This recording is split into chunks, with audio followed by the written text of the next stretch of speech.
Subscribe ಆಗಿ ನಮ್ಮ ಚಾನಲ್ಗೆ. ಹೊಸ ವಿಡಿಯೋಸ್ಗಾಗಿ ಬೆಲ್ ಐಕಾನ್ ಅನ್ನು ಕ್ಲಿಕ್ ಮಾಡಿ. ಹಾಯ್ ಫ್ರೆಂಡ್ಸ್, ಎಲ್ಲರಿಗೂ ನಮಸ್ಕಾರ. ಲಕ್ಷ್ಮಿ ಪಾಕಶಾಲೆ ಕಾರ್ಯಕ್ರಮಕ್ಕೆ ಸ್ವಾಗತ. ಇವತ್ತು ನಾನು ಒಂದು ರುಚಿಕರವಾದ ಚಟ್ನಿ ಮಾಡೋದು ಯಾವ ರೀತಿ ಅಂತ ತೋರಿಸ್ತಾ ಇದ್ದೀನಿ. ಇದನ್ನ ನೀವು ಬಿಸಿ ಬಿಸಿ ಅನ್ನದ ಜೊತೆಗೆ, ಅದಲ್ಲದೆ ಇಡ್ಲಿ, ದೋಸೆ, ಊಟದ ಜೊತೆಲಿ ಎಲ್ಲದಕ್ಕೂ ಸೈಡ್ ಡಿಶ್ ಆಗಿ ಬಳಸಬಹುದು. ಅಷ್ಟು ಸುಂದರವಾಗಿ, ಅಷ್ಟು ಸೊಗಸಾಗಿರುತ್ತೆ ಈ ಚಟ್ನಿ ರುಚಿ. ಖಂಡಿತ ನೀವು ಒಂದ್ಸಲ ಟ್ರೈ ಮಾಡಿ ಹೇಗಿತ್ತು ಅಂತ ನಮ್ಮ ಕಮೆಂಟ್ ಬಾಕ್ಸ್ನಲ್ಲಿ ತಿಳಿಸಿ. ಹಾಗಿದ್ರೆ ಫ್ರೆಂಡ್ಸ್, ಬನ್ನಿ ಈ ಚಟ್ನಿ ಮಾಡೋ ವಿಧಾನ ನೋಡೋಣ. ಮೊದಲದಾಗಿ ಗ್ಯಾಸ್ ಆನ್ ಮಾಡ್ಕೊಂಡ್ಬಿಟ್ಟು ಒಂದು ಪಾತ್ರೆ ಇಟ್ಕೊಳ್ಳಿ. ಅದು ಬಿಸಿಯಾದ ನಂತರ ಅದಕ್ಕೆ ಇವಾಗ ಎಣ್ಣೆ ಹಾಕೊಳ್ಳೋಣ. ಎಣ್ಣೆ ಒಂದು ಸ್ವಲ್ಪ ಚೆನ್ನಾಗಿ ಬಿಸಿಯಾದ ನಂತರ ನಾನಿಲ್ಲಿ ಒಂದು 8 ರಿಂದ 10 ಈರುಳ್ಳಿ ತೊಗೊಂಡಿದ್ದೀನಿ, ಸಾಂಬಾರ್ ಈರುಳ್ಳಿ. ಇದನ್ನ ಹಾಕ್ಬಿಟ್ಟು ಒಂದು 2 ರಿಂದ 3 ನಿಮಿಷದವರೆಗೂ ಒಂದು ಸ್ವಲ್ಪ ಕಲರ್ ಚೇಂಜ್ ಆಗೋವರೆಗೂ ಫ್ರೈ ಮಾಡ್ಕೊಳ್ಳಿ ಎಣ್ಣೆಯಲ್ಲಿ. ನಿಮ್ಮ ಮನೆಗಳಲ್ಲಿ ಫ್ರೆಂಡ್ಸ್ ಈ ರೀತಿಯಾಗಿ ಇರೋ ಈರುಳ್ಳಿ ಇಲ್ಲ ಅಂತಂದರೆ ನೀವು ನಾರ್ಮಲ್ ಆಗಿ ಯಾವ ಈರುಳ್ಳಿ ಇರುತ್ತೆ ಅದನ್ನೇ ಬಳಸಬಹುದು. ಇತ್ತು ಅಂತಂದರೆ ಈ ರೀತಿಗೆ ಇರೋದನ್ನು ಯೂಸ್ ಮಾಡಿದರೆ ಇನ್ನೂ ಚೆನ್ನಾಗಾಗುತ್ತೆ, ಒಂದು ಸ್ವಲ್ಪ ಟೇಸ್ಟ್. ಇಲ್ಲ ಅಂತಂದರೆ ಪರವಾಗಿಲ್ಲ. ನೋಡಿ, ಇವಾಗ ನಾನಿಲ್ಲಿ ಫ್ರೈ ಮಾಡಿ ಇಟ್ಕೊಂಡಿದ್ದೀನಿ. ಇದನ್ನ ಇವಾಗ ತೆಗೆದ್ಬಿಟ್ಟು ಒಂದು ಪ್ಲೇಟಿಗೆ ಹಾಕ್ಕೊಳ್ಳೋಣ. ಅದಾದ ನಂತರ ಫ್ರೆಂಡ್ಸ್, ಇದೇ ಎಣ್ಣೆಲೇನೆ ಇವಾಗ ಒಂದೆರಡು ಟೊಮೊಟೊ ಹಣ್ಣು ಹಾಕ್ಬಿಟ್ಟು ಫ್ರೈ ಮಾಡ್ಕೊಳ್ಳಿ. ನಾನಿಲ್ಲಿ ಪೂರ್ತಿಯಾಗಿರೋ ಟೊಮೊಟೊ ಹಣ್ಣು ಹಾಕಿದ್ದೀನಿ, ಯಾಕಂದರೆ ಇದ್ರ ಮೇಲ್ಗಡೆ ನಾವು ಸಿಪ್ಪೆ ತೆಗಿಬೇಕಾಗತ್ತೆ. ಅದಕ್ಕೋಸ್ಕರ ಪೂರ್ತಿಯಾಗಿ ಟೊಮೊಟೊ ಹಣ್ಣನ್ನು ಫ್ರೈ ಮಾಡ್ಕೊಳ್ಳಿ, ಕಟ್ ಮಾಡ್ಕೊಳಕ್ಕೆ ಹೋಗಬೇಡಿ.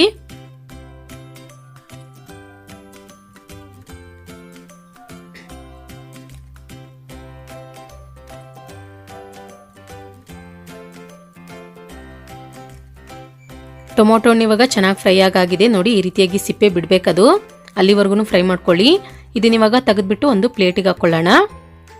ಈರುಳ್ಳಿ ಮತ್ತು ಟೊಮೊಟೊ ಹಣ್ಣು ಒಂದು ಸ್ವಲ್ಪ ಹೊತ್ತು ತಣ್ಣಗಾಗೋದಕ್ಕೆ ಬಿಟ್ಬಿಡಿ. ನಂತರ ನೋಡಿ ಫ್ರೆಂಡ್ಸ್, ಇವಾಗ ಇಲ್ಲಿ ಟೊಮೊಟೊ ಹಣ್ಣು ತಣ್ಣಗಾಗಿದೆ. ಇದನ್ನ ಇವಾಗ ಮೇಲ್ಗಡೆ ಈ ರೀತಿಯಾಗಿ ನೀಟಾಗಿ ಸಿಪ್ಪೆ ತೆಗೆದುಕೊಂಡ್ಬಿಡಿ.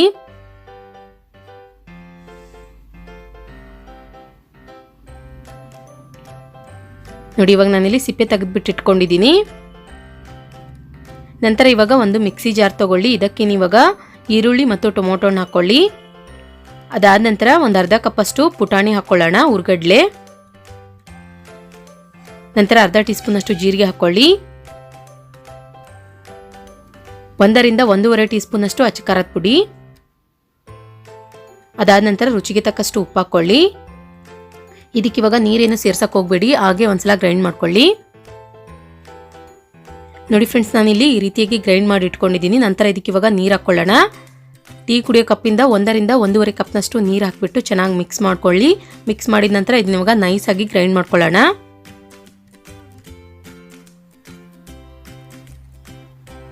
ಓಕೆ, ನಾನಿಲ್ಲಿ ಗ್ರೈಂಡ್ ಮಾಡಿಬಿಟ್ಟು ಇಟ್ಕೊಂಡಿದ್ದೀನಿ. ನೋಡಿ, ಇವಾಗ ರುಚಿಕರವಾದ ಚಟ್ನಿ ರೆಡಿಯಾಗಿದೆ. ಈ ರೀತಿಯಾಗಿ ಆದಷ್ಟು ನೈಸಾಗಿ ಗ್ರೈಂಡ್ ಮಾಡ್ಕೊಳ್ಳಿ. ಇದಕ್ಕೆ ಇವಾಗ ಕೊನೆಯದಾಗಿ ಒಗ್ಗರಣೆ ರೆಡಿ ಮಾಡ್ಕೊಳ್ಳೋಣ. ನಾನಿಲ್ಲಿ ಚಟ್ನಿನ ತೆಗೆದ್ಬಿಟ್ಟು ಒಂದು ಪಾತ್ರೆಗೆ ತೆಗೆದಿಟ್ಕೊಂಡಿದ್ದೀನಿ. ಅದಾದ ನಂತರ ಗ್ಯಾಸ್ ಆನ್ ಮಾಡ್ಕೊಂಡ್ಬಿಟ್ಟು ಒಂದು ಒಗ್ಗರಣೆ ಮಾಡೋ ಸೌಟ್ ಇಟ್ಕೊಳ್ಳಿ. ಅದಕ್ಕೆ ಇವಾಗ ಎಣ್ಣೆ ಹಾಕ್ಕೊಳ್ಳೋಣ. ಎಣ್ಣೆ ಚೆನ್ನಾಗಿ ಬಿಸಿಯಾದ ನಂತರ ಸಾಸಿವೆ ಹಾಕ್ಕೊಳ್ಳಿ. ಸಾಸಿವೆ ಚೆನ್ನಾಗಿ ಚಿಟಪಟ ಅಂತ ಸಿಡಿದ ನಂತರ ಜೀರಿಗೆ ಹಾಕ್ಕೊಳ್ಳೋಣ.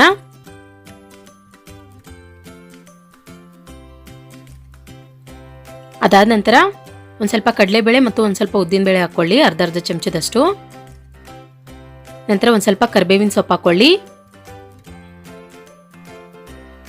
ಕೊನೆಯದಾಗಿ ಇದಕ್ಕೆ ಇವಾಗ 1 ರಿಂದ 3 ಒಣಮೆಣಸಿನ್ಕಾಯಿನ ಕೈಯಿಂದ ಮುರಿದ್ಬಿಟ್ಟು ಹಾಕ್ಕೊಳ್ಳಿ. ಇದನ್ನ ಇವಾಗ ಒಂದು ಸ್ವಲ್ಪ ರೆಡಿಶ್ ಆಗೋವರೆಗೂ ಚೆನ್ನಾಗಿ ಎಣ್ಣೆಯಲ್ಲಿ ಫ್ರೈ ಮಾಡ್ಕೊಳ್ಬೇಕು.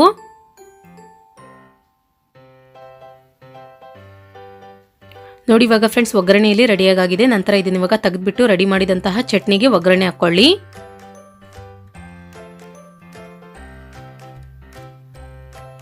ಒಗ್ಗರಣೆ ಹಾಕಿದ ನಂತರ ನೋಡಿ ಒಂದ್ಸಲ ಚೆನ್ನಾಗಿ ಮಿಕ್ಸ್ ಮಾಡ್ಕೊಳ್ಳಿ. ಇದು ಫ್ರೆಂಡ್ಸ್ ದೋಸೆಗಂತೂ ತುಂಬ ಅಂದರೆ ತುಂಬ ಚೆನ್ನಾಗಿ ರುಚಿ ಕೊಡುತ್ತೆ. ಇಡ್ಲಿಗಾಗಿರ್ಬೋದು, ರೈಸ್ಗಾಗಿರ್ಬೋದು. ಖಂಡಿತ ಒಂದ್ಸಲ ನೀವು ಪ್ರತಿದಿನ ಮಾಡೋ ಚಟ್ನಿನ ಬಿಟ್ಬಿಟ್ಟು ಈ ಥರ ಒಂದ್ಸಲ ಟ್ರೈ ಮಾಡಿ ನೋಡಿ.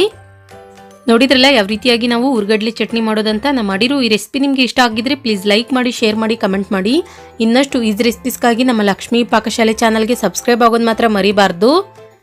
ಹಾಯ್ ಫ್ರೆಂಡ್ಸ್, ಎಲ್ಲರಿಗೂ ನಮಸ್ಕಾರ. ಲಕ್ಷ್ಮಿ ಪಾಕಶಾಲೆ ಕಾರ್ಯಕ್ರಮಕ್ಕೆ ಸ್ವಾಗತ. ಇವತ್ತಿನ ದಿನ ನಾನು ಈ ಲಾಕ್ಡೌನ್ ಟೈಮ್ನಲ್ಲಿ ನಾವು ಊಟದ ಜೊತೆಯಲ್ಲಿ ದಿಢೀರಾಗಿ ಸೈಡ್ ಡಿಶ್ ಮಾಡ್ಕೊಳ್ಳೋದು ಯಾವ ರೀತಿ ಅಂತ ತೋರಿಸ್ತಾ ಇದ್ದೀನಿ.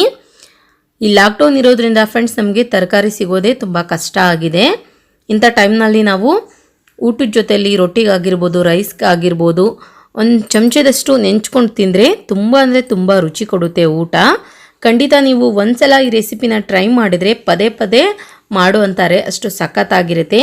ಅದೇನಪ್ಪ ಅಂತಂದರೆ ಹಸಿರು ಮೆಣಸಿನ್ಕಾಯಿ ಕೊಬ್ಬರಿ ಚಟ್ನಿ. ಈ ಚಟ್ನಿನ ಫ್ರೆಂಡ್ಸ್ ನಮ್ಮ ಕಡೆ ಎಲ್ಲ ಖಾನಾವಳಿಯಲ್ಲಿ ತುಂಬ ಅಂದರೆ ತುಂಬಾ ಮಾಡ್ತಾರೆ, ಉತ್ತರ ಕರ್ನಾಟಕದ ಕಡೆ. ಖಂಡಿತ ನೀವು ಕೂಡ ಈ ರೆಸಿಪಿನ ಒಂದ್ಸಲ ಟ್ರೈ ಮಾಡಿ ಅಂತ ಹೇಳ್ತಾ ಬನ್ನಿ ಹಾಗಿದ್ರೆ ಈ ಚಟ್ನಿ ಮಾಡೋದು ಯಾವ ರೀತಿ ಅಂತ ನೋಡೋಣ. ಮೊದಲೇದಾಗಿ ಗ್ಯಾಸ್ ಆನ್ ಮಾಡ್ಕೊಂಬಿಟ್ಟು ಒಂದು ಪ್ಯಾನ್ ಇಟ್ಕೊಳ್ಳಿ. ಪ್ಯಾನ್ ಚೆನ್ನಾಗಿ ಬಿಸಿ ಆದ ನಂತರ ಒಂದು ಸ್ವಲ್ಪ ಎಣ್ಣೆ ಹಾಕ್ಕೊಳ್ಳೋಣ.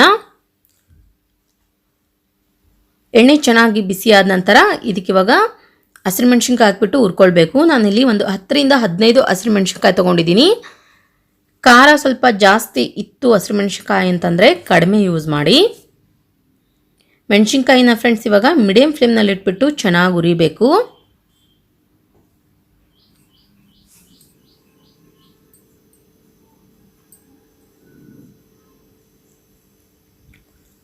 ಓಕೆ ನೋಡಿ, ಇವಾಗ ನಾನಿಲ್ಲಿ ಈ ರೀತಿಯಾಗಿ ಹುರಿದ್ಬಿಟ್ಟು ರೆಡಿ ಮಾಡಿಬಿಟ್ಟು ಇಟ್ಕೊಂಡಿದ್ದೀನಿ. ಇದನ್ನ ಇವಾಗ ಫ್ರೆಂಡ್ಸ್ ಗ್ಯಾಸ್ ಆಫ್ ಮಾಡ್ಕೊಂಡ್ಬಿಟ್ಟು ತೆಗೆದ್ಬಿಟ್ಟು ಒಂದು ಪ್ಲೇಟಿಗೆ ಹಾಕ್ಕೊಳ್ಳೋಣ.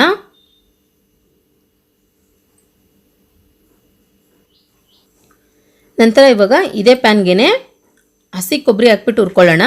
ನಾನಿಲ್ಲಿ ಒಂದು ಅರ್ಧ ಹೋಳಷ್ಟು ಹಸಿ ಕೊಬ್ಬರಿನ ಈ ರೀತಿಯಾಗಿ ಕಟ್ ಮಾಡಿಬಿಟ್ಟು ಹಾಕ್ಕೊಂಡಿದ್ದೀನಿ. ಸ್ವಲ್ಪ ಕಲರ್ ಚೇಂಜ್ ಆಗೋವರೆಗೂ ಕೊಬ್ಬರಿನ ಹುರ್ಕೊಳ್ಬೇಕು.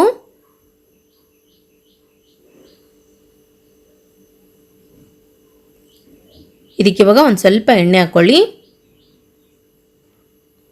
ಎಣ್ಣೆ ಹಾಕಿದ ನಂತರ ನೋಡಿ ಚೆನ್ನಾಗಿ ಹುರಿಬೇಕು.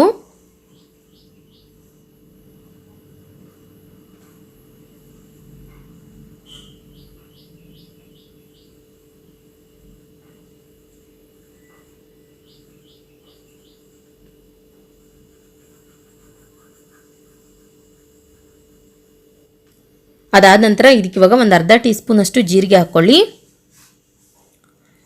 ನಂತರ ಒಂದು ಸ್ವಲ್ಪ ಹುಣಸೆಹಣ್ಣು ಹಾಕ್ಕೊಳ್ಳಿ. ನಂತರ ಒಂದು ಗಡ್ಡೆಯಷ್ಟು ಬೆಳ್ಳುಳ್ಳಿನ ಪೂರ್ತಿಯಾಗಿ ಸಿಪ್ಪೆ ಬಿಡಿಸ್ಬಿಟ್ಟು ಹಾಕ್ಕೊಳ್ಳೋಣ.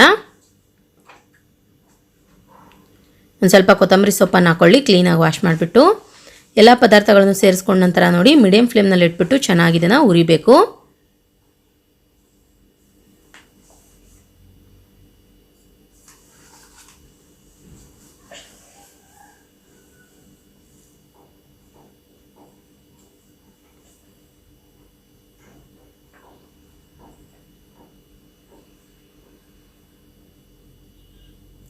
ಓಕೆ ನೋಡಿ, ಇವಾಗ ಈ ರೀತಿಯಾಗಿ ಹುರಿದಾದ ನಂತರ ಒಂದು ಮಿಕ್ಸಿ ಜಾರ್ ತೊಗೊಳ್ಳಿ. ಇದಕ್ಕೆ ಇವಾಗ ಹುರಿದಂತಹ ಸಾಮಗ್ರಿಗಳು ಪೂರ್ತಿಯಾಗಿ ತಣ್ಣಗಾದ ನಂತರ ಹಾಕ್ಕೊಳ್ಬೇಕು.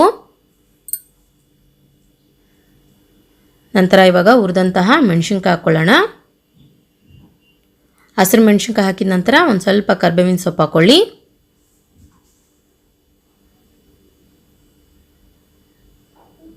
ಇದಕ್ಕೆ ಇವಾಗ ರುಚಿಗೆ ತಕ್ಕಷ್ಟು ಉಪ್ಪು ಹಾಕ್ಕೊಳ್ಳೋಣ.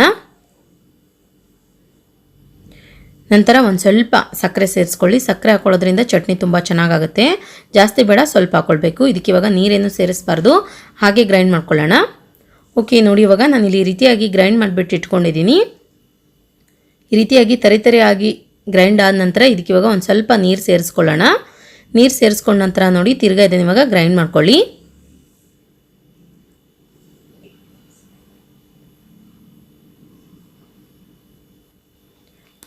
ಓಕೆ ನೋಡಿ, ಇವಾಗ ನಾನಿಲ್ಲಿ ಈ ರೀತಿಯಾಗಿ ಗ್ರೈಂಡ್ ಮಾಡಿಬಿಟ್ಟು ಇಟ್ಕೊಂಡಿದ್ದೀನಿ. ಆದಷ್ಟು ಫ್ರೆಂಡ್ಸ್ ಈ ಚಟ್ನಿನ ನೈಸಾಗಿ ಗ್ರೈಂಡ್ ಮಾಡ್ಕೊಳ್ಬಾರ್ದು, ಸ್ವಲ್ಪ ತರಿಯಾಗಿಯೇ ಇರಬೇಕು. ಯಾಕಂದರೆ ನಾವಿಲ್ಲಿ ಊಟದ ಜೊತೆಯಲ್ಲಿ ಸೈಡ್ ಡಿಶ್ ಆಗಿ ತಿನ್ನೋದಕ್ಕೋಸ್ಕರ ಮಾಡ್ಕೊಂಡಿದ್ದೀವಿ ಈ ಚಟ್ನಿನ. ಇದು ಇಡ್ಲಿಗೆ ದೋಸೆಗೆಲ್ಲ ಸೂಟ್ ಆಗಲ್ಲ. ರೈಸ್ ಜೊತೆಗೆ, ರೊಟ್ಟಿ ಜೊತೆಗೆ, ಚಪಾತಿ ಜೊತೆಗೆಲ್ಲ ಸ್ವಲ್ಪ ಸ್ವಲ್ಪ ನೆಂಚ್ಕೊಂಡು ತಿಂದರೆ ತುಂಬ ಟೇಸ್ಟಾಗುತ್ತೆ. ಇದಕ್ಕೆ ಒಗ್ಗರಣೆ ಕೂಡ ಅವಶ್ಯಕತೆ ಇಲ್ಲ, ಆಪ್ಷನಲ್ಲು. ಬೇಕಂದ್ರೂ ಕೂಡ ಆ್ಯಡ್ ಮಾಡ್ಕೊಳ್ಬೋದು ನೀವು ಒಗ್ಗರಣೆನ. ಓಕೆ ನೋಡಿದ್ರಲ್ಲ ಫ್ರೆಂಡ್ಸ್, ಯಾವ ರೀತಿಯಾಗಿ ನಾವು ಊಟದ ಜೊತೆಲಿ ಸೈಡ್ ಡಿಶ್ ಆಗಿ ಗ್ರೀನ್ ಚಿಲ್ಲಿ ಕೊಬ್ಬರಿ ಚಟ್ನಿ ಮಾಡ್ಕೊಳ್ಳೋದಂತ. ನಾನು ಮಾಡಿರೋ ಈ ರೆಸಿಪಿ ನಿಮಗೆ ಇಷ್ಟ ಆಗಿದ್ರೆ ಪ್ಲೀಸ್ ಲೈಕ್ ಮಾಡಿ, ಶೇರ್ ಮಾಡಿ, ಕಮೆಂಟ್ ಮಾಡಿ. ಇನ್ನಷ್ಟು ಈ ರೆಸಿಪೀಸ್ಗಾಗಿ ನಮ್ಮ ಲಕ್ಷ್ಮೀ ಪಾಕಶಾಲೆ ಚಾನಲ್ಗೆ ಸಬ್ಸ್ಕ್ರೈಬ್ ಆಗೋದು ಮಾತ್ರ ಮರಿಬಾರ್ದು. ಮತ್ತೆ ಒಂದು ಇಂಟ್ರೆಸ್ಟಿಂಗ್ ರೆಸಿಪಿ ಒಂದಿಗೆ ಬರ್ತೀನಿ ಮುಂದಿನ ಸಂಚಿಕೆಯಲ್ಲಿ. Keep watching. Thank you. Bye.